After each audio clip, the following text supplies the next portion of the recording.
Bismillahirrahmanirrahim. Bertemu kita lagi dalam Saja Pendidikan Islam bersama dengan saya Ustazah Nisa. Assalamualaikum anak-anak semua. Apa khabar? Dan Ustazah harap anak-anak berada dalam keadaan sihat walafiat dan sentiasa bersedia untuk mengikuti pembelajaran pendidikan Islam. Untuk hari ini, Ustazah nak tanya kepada anak-anak. Ustazah nak anak-anak nyatakan dulu apa dia adab-adab ketika belajar. Siapa boleh jawab? Okay. Baik. Okey, bagus jawapan kamu. Itu adalah adab-adab ketika belajar yang telah kita tahu dan kita amalkan dalam kita menuntut ilmu. Okey, jom kita tengok apa kita nak tengok lagi tentang tajuk ini. Jom.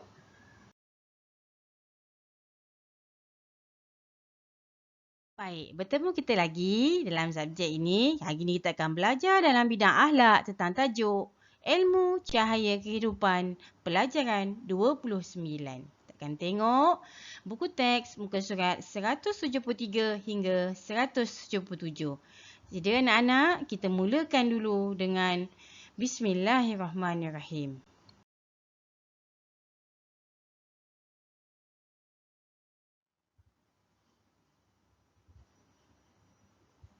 Kita tengok dahulu standard pembelajaran hari ini.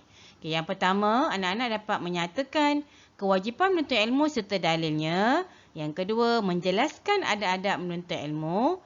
Yang ketiga, menerangkan kepentingan beradab ketika menuntut ilmu. Yang keempat, menerangkan akibat tidak beradab ketika menuntut ilmu. Dan yang kelima, menghuraikan kelebihan bagi orang yang berilmu. Kita akan tengok satu persatu, kita akan bincangkan tentang kelima-lima standard pembelajaran ini.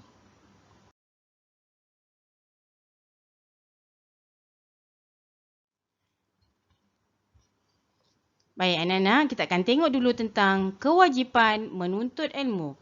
Islam telah menetapkan bahawa setiap orang Muslim, lelaki dan juga perempuan wajib menuntut ilmu. Kita tengok tentang hadis yang menceritakan tentang kewajipan menuntut ilmu. Talabul ilmi faridatun ala kulli muslimin wa muslimatin. Yang bermaksud, menuntut ilmu itu wajib kepada setiap orang Muslim, lelaki dan juga perempuan. Oleh itu, wajib sebenarnya kita belajar apa saja ilmu, tidak kiralah ilmu fardu ain ataupun ilmu fardu kifayah. Hukumnya adalah wajib.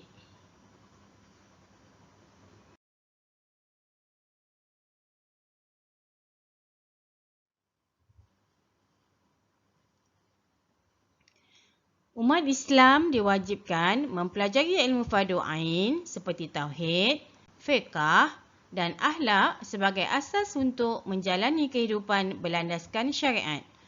Ilmu fardu kifayah seperti sains, ekonomi dan kedoktoran wajib dipelajari untuk membina kekuatan dan memelihara maslahat umat Islam. Kedua-dua jenis ilmu ini perlu dikuasai secara seimbang demi kesejahteraan umat dan kegemilangan Islam.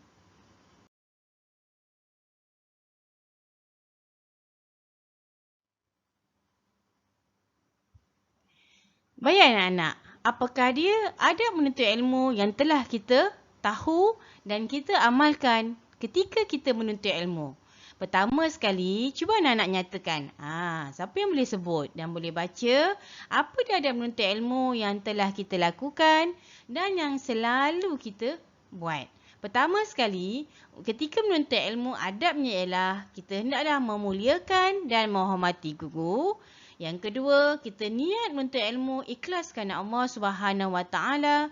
Yang ketiga, kita hendaklah memohon doa dan keredaan daripada ibu bapa.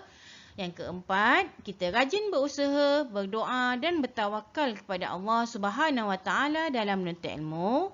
Yang kelima, kita tidak malu bertanya apa saja yang kita tidak faham dalam menuntut ilmu. Yang keenam, kita beramal dengan ilmu yang telah kita pelajari, walaupun sedikit. Yang ketujuh, kita mengisi masa lapang dengan perkara yang berfaedah dan menjauhi maksiat serta kemungkaran. Sebab bila kita melakukan maksiat dan kemungkaran, dia akan menyebabkan ilmu itu susah untuk kita ingat dan amalkan.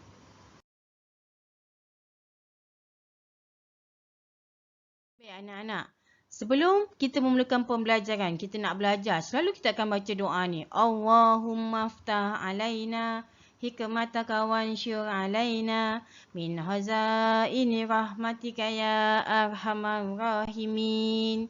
Bila kita baca doa tu, hati kita akan mudah dalam menuntut ilmu, hati kita akan terang. Dan sebab itulah kita kena sentiasa beradab dalam menuntut ilmu. Antara tadi kita dah mulakan dengan doa. Dan kalau kita beradab dalam menuntut ilmu, pertama sekali kita akan mendapat pahala. Itu yang dijanjikan oleh Allah SWT kepada hamba-hambanya yang beradab dalam menuntut ilmu. Baik, seterusnya. Kalau kita beradab lagi dalam menuntut ilmu, ilmu yang kita pelajari itu akan mendapat keberkatan. Kita mudah faham apa yang diajar, kita mudah buat apa saja kebaikan, kita mudah mengamalkan apa ilmu yang telah kita belajar tadi tu. Selain daripada itu, jika kita beradab dalam menuntut ilmu, kita akan dapat mencapai kejayaan dalam hidup kita. Sebab apa? Sebab guru kita tu memberkati kita dan sentiasa mendoakan kita supaya kita ini berjaya dalam apa saja perbuatan, apa saja pekerjaan yang kita lakukan. Okey, selain daripada itu, kalau kita beradab dalam menuntut ilmu, kita akan mudah melakukan kebaikan dan ketaatan kepada Allah Subhanahu wa Ta'ala. Dan akhirnya, apa yang akan terjadi pada hidup kita akan menjadi tenang sebab sentiasa beradab dalam menuntut ilmu. Okey.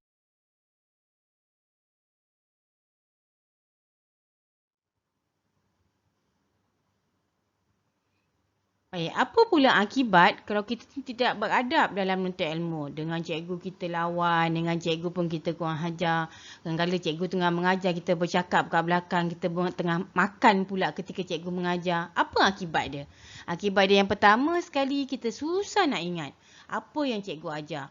Dan susah nak ikut apa yang cikgu ajar. Itu antara dia. Kemudian yang kedua, kita akan dipandang hina oleh guru dan juga rakan. Orang tak suka dengan kita sebab sentiasa memporak-perandakan pembelajaran pada masa itu. Nampak Baik, seterusnya. Kalau kita tidak beradab lagi ketika menuntut ilmu, ilmu yang dipelajari itu sudah pasti tidak mendapat keberkatan Allah SWT. Kita akan mudah terpengaruh dengan unsur-unsur negatif. Ilmu yang dipelajari itu tidak dapat membawa kebaikan pun kepada diri dan akhirnya apa yang terjadi? Kita dapat dosa dan kemukaan daripada Allah Subhanahu wa Ta'ala. Sebab tu penting sebenarnya kita menjaga adab ketika menuntut ilmu. Ini adalah antara akibat kesan tidak baik kalau kita tidak beradab dalam menuntut ilmu.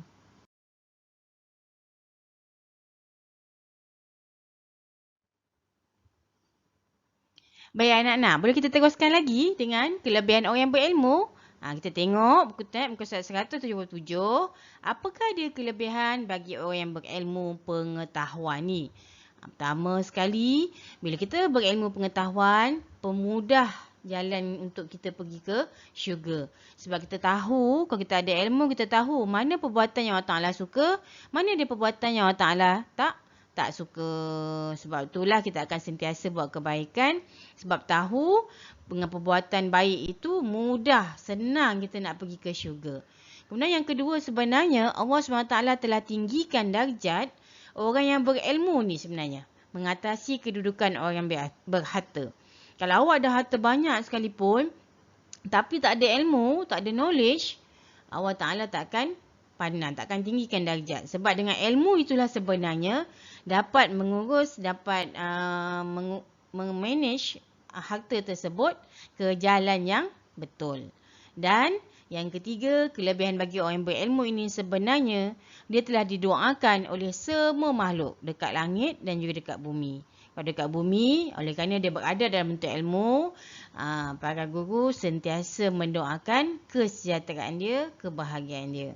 Okay, dan malaikat pun sentiasa mendoakan orang yang menuntut ilmu. Sebab tu rugi sebenarnya kalau kita tidak merebut peluang untuk menuntut ilmu. Okey.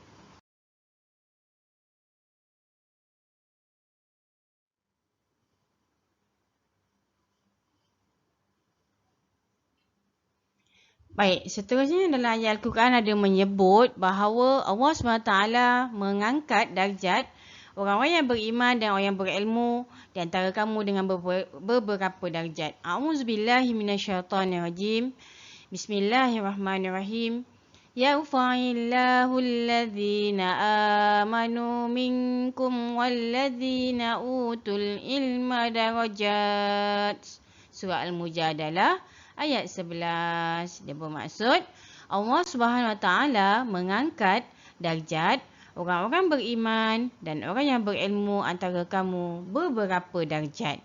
Maksudnya di sini Allah Taala meninggikan darjat orang yang berilmu. Sebab tu rebut peluang ketika umur kita muda, kita cari ilmu seberapa banyak. Okey, boleh anak-anak?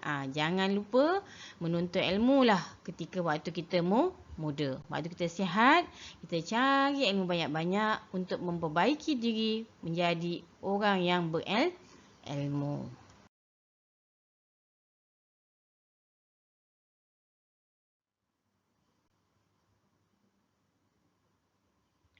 Baik, Rasulullah SAW juga ada bersabda daripada Abu Hurairah radhiyallahu anhu. Rasulullah bersabda, barang siapa yang menyusuri jalan untuk menuntut ilmu, maka Allah akan pemudahkan baginya jalan untuk ke syurga. Hadis riwayat Muslim. Nampak kat sini kan? Kalau kita pergi menuntut ilmu, Allah SWT akan pemudahkan jalan untuk kita masuk ke dalam syurga Allah. Nampak? Betapa sayangnya Allah kepada kita. Dia kata Allah Ta'ala bagi tahu bahawa kalau kita berusaha untuk menuntut ilmu, Allah Ta'ala dah janji dia akan mudahkan jalan untuk pergi ke syurga dia. Nampak Sebab tu kita cuba usahakan diri untuk menuntut ilmu walau dengan apa cara sekalipun. Sama ada secara online ataupun secara offline, ataupun kita membaca mana-mana buku, mana-mana majalah yang berilmu untuk perbaiki diri kita. Boleh anak-anak? Kita teruskan menuntut ilmu sampailah kita berada di penghujung hayat kita.